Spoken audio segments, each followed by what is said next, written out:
Dear viewers, welcome to the weekly roundup. Thanks for joining. We got Steam festivals, disappointing releases and high hopes for indie games. And of course, plenty of releases and free games. I'm making an episode every week, so if you enjoy this, subscribe. Let's dive in, starting with reveals and announcements. Steam has an event going on currently. It's called Going Rogue, running from May 2nd to May 10th. Fitting title as this covers roguelikes, roguelites and everything in between. And apparently in between those two are Souls-likes, because Elden Ring is part of the festival too. Anyhow, let's not discuss the definitions here, you can do that on Reddit. What is interesting is that a lot of games released demos for this event. A few games I am following, so here are some things that could be interesting from my point of view. Thymesia has a demo. This is a difficult Souls-like hack and slash action RPG, and I've always liked the aesthetic on this one. The twist here, compared to similar games, is that you can steal the power of your enemies and use that in plague weapons, turning their own devices against them. They also announced their release date in a separate post, which will be August 9th, 2022. Another interesting game releasing a demo is Power Chord. I imagine this is what you get when you mix Slay the Spire with Guitar Hero, a party where music is the key to shredding away at your enemies. As a musician myself, I think this is amazing. Anvil is part of the festival too, and you can enter the code roguelike in all caps to earn 10 breaker points.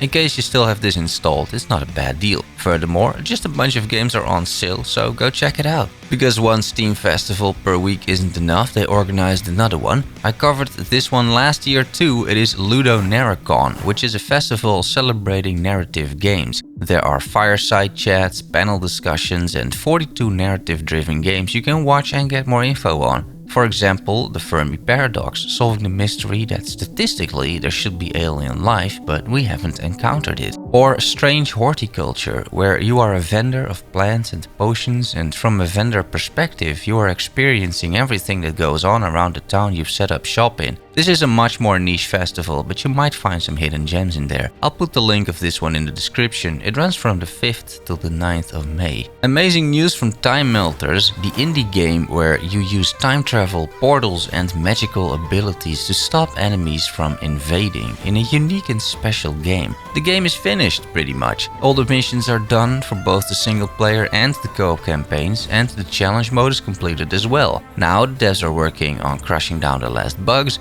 more optimizations, translation and polishing some sound and visual effects. To celebrate, they released a new trailer, which you are watching as I speak. I playtested the beta around a year ago and I was impressed with how fun and complex this game is. Especially in co-op this should be great fun, but I played solo and that was completely fine and fun as well. So put it on your wishlist if you like what you see. Wolcen released a rather meager April development update. I'll give you the highlights real fast while trying not to meme on the game. The update states they squashed over 2300 bugs since launch.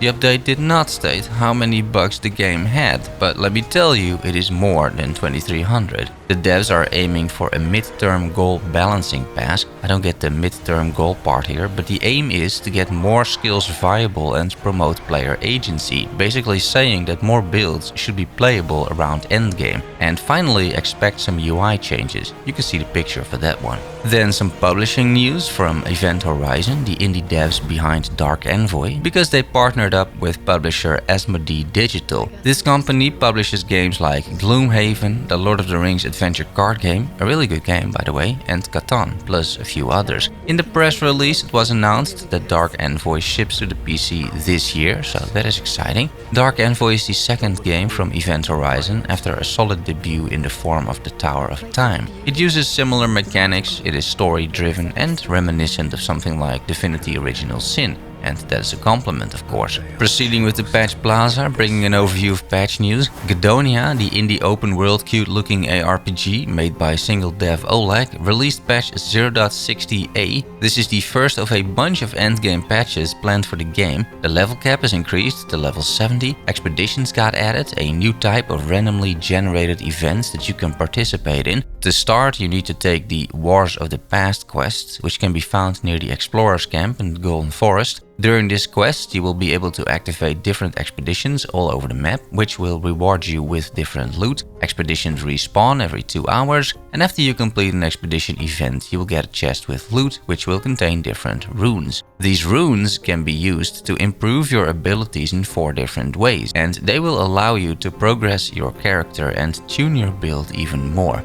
Finally, the dev created a new endgame dungeon with a new epic armor set for characters with a lot of companions. Indie roguelike Eldest Souls released a free major expansion called Depths of the Forgotten. It adds approximately 30% more content and 3 brutally challenging bosses. There's a feel-good story behind all of this because Eldest Souls was created by a few friends who dropped out of college to pursue the making of this game. Their first game, no less, and a successful one at that. Instead of getting greedy, they want to grace their audience with a free massive expansion because they're just happy the game sold so well. It beats going back to college, for sure.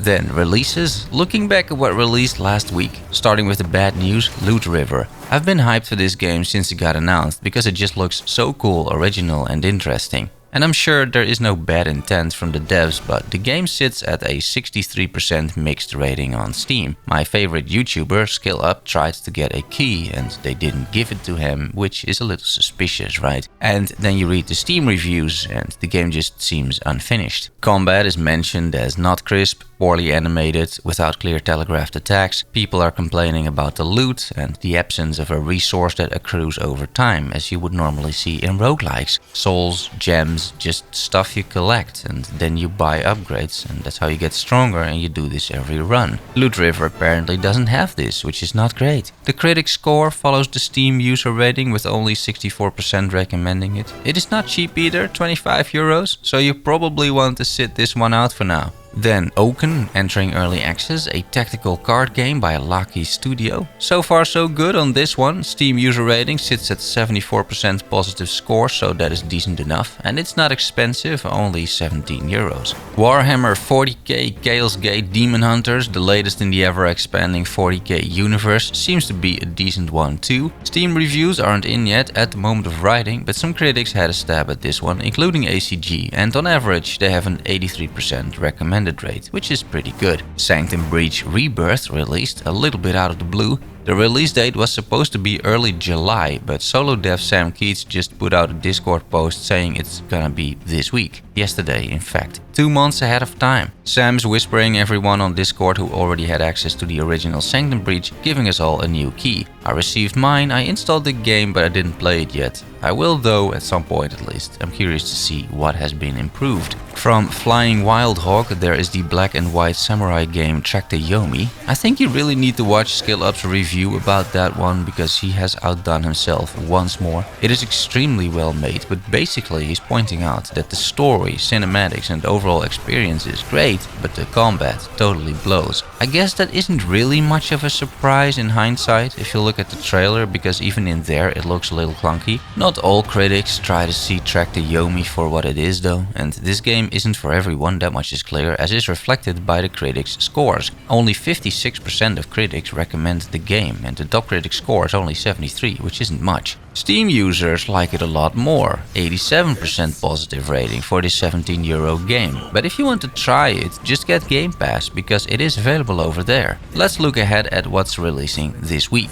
Salt and Sacrifice is the upcoming follow-up to the hardcore action RPG platformer Salt and Sanctuary, and it releases exclusively on Epic May 10th. Explore a new era and region as well as a new role, a marked Inquisitor. No user scores I suppose, but the predecessor was a smash hit, so hopefully the sequel is great too. There's more on May 10th because Songs of Conquest enters early access. It is a turn-based strategy adventure game that fuses RPG, tactical combat and kingdom management. Raise mighty armies, wield ancient magic and conquer distant lands to build an empire that bards will sing about for centuries. Source of Madness is a side-scrolling dark action roguelite set in a twisted Lovecraftian-inspired world powered by procedural generation and AI machine learning. That's not something we see every day, but is intriguing for sure. The game has been in early access for 7 months, it garnered a Steam user rating of 88%, and May 11th it goes into full release. Cantata, an indie tactical turn-based strategy game, releases May 12th. It's colorful, that's for sure. The game starts out in early access, it has 1 act out of 9 campaign acts available and has a heavy emphasis on modding right from the get-go, allowing you to make and play on your own maps. It seems there are 3 playable factions and otherwise not all that much is known, but you might be into something like this, so I thought I'd put it out there. Also available on May 12th, Achilles Legends Untold, the hack-and-slash Souls-like isometric ARPG where you play the ancient Greek demigod fighting countless monsters and other legendary figures. I've played the beta for this, it's not too bad and I think the early access is going to do this game a lot of favors. The potential here is huge, you can see it through the cracks, but it does need quite a bit of work and polishing. Overall though, I am hopeful that in a year or so this is something worth playing. You can get in early if you want, or wishlist it of course, and see how it evolves. And finally, let's finish in style with Ultimate Epic Battle Simulator 2 entering early access on May 12th as well. According to the indie devs, this is the most ridiculous and insane battle simulator in existence. And they might be right. Create eye-watering battles with hundreds of thousands, even millions of characters on screen. Jump into multiple campaigns in-game or player-made, or play in sandbox mode in FPS Invasion. I saw Worth a Buy do a video on this one, he was impressed, it looks really fun and yeah, check it out. This week's sort of free games, because I'm Dutch and I'm cheap, Epic has just 1 free game this week instead of the regular 2. In Terraforming Mars, you control a corporation with a certain profile, play project cards, build up production, place your cities and green areas on the map and race for milestones and awards. This is a famous board game adaptation. It's so famous in fact that I've never heard of it. Steam users give it a 74% positive rating and yeah, not something that excites me too much, but it is free, so you can't complain there. Microsoft Game Pass got 1 game as well, which we already covered, Track to Yomi. Time for some personal updates. What have I been up to? I played the second closed beta for Lost Eidolons and I made a video about it too. Whenever I'll play an indie game a little bit more extensively, I am planning to release a video like that. I feel it fits the channel rather well and sometimes I'd like to let you in on some more details regarding a particular game. So check out that video if you haven't, it's nice and short and let me know what you think. I'm still playing Last Epoch, making some guides. I'm still playing Elden Ring occasionally. I'm still grinding Path of Exile, and I will do now that the League announcement is over. And I've picked up Vampire Survivors once more, unlocking the new characters and playing all the new zones I haven't checked out yet. The game just remains so good. You should all buy it, it is like €2 or something silly like that. I dove back into Space Punks, which is now free to play on Epic Game Store, and I just can't, man. I just don't see this game going anywhere. On the plus side, there were quite some active people in the hub. I even played some multiplayer sessions, which was impossible before, but the gameplay loop is just horrible. It's a looter shooter which doesn't drop loot from enemies. Instead you need to hunt down chests, pray for loot, and that is how you improve your character. It's terrible, honestly. It's everything backwards. I also tend to take a 1-month subscription to Netflix once a year and then just binge all the stuff I missed. I watched The Witcher Season 2, it's very cool stuff. I watched Arcane from Riot Games. I may have enjoyed that actually even more in terms of storytelling and overall atmosphere. God, that stuff is really good. I watched The Big Short and Margin Call, like I do every year, and The Tinder Swindler, which is a crazy story, and a documentary about a massive Bitcoin scam. Truth is infinitely crazier than fiction, but it keeps intriguing me what some people actually manage to pull off in real life. And if you have some tips on Netflix series or movies, let me know in the comments. And that's it. If you have any questions or remarks, put them in the comments below. I hope you enjoyed the video. And if you did and you want more like this, consider liking the video or even subscribing. Thanks for watching and making it to the end. Love you all. See you soon. Bye bye.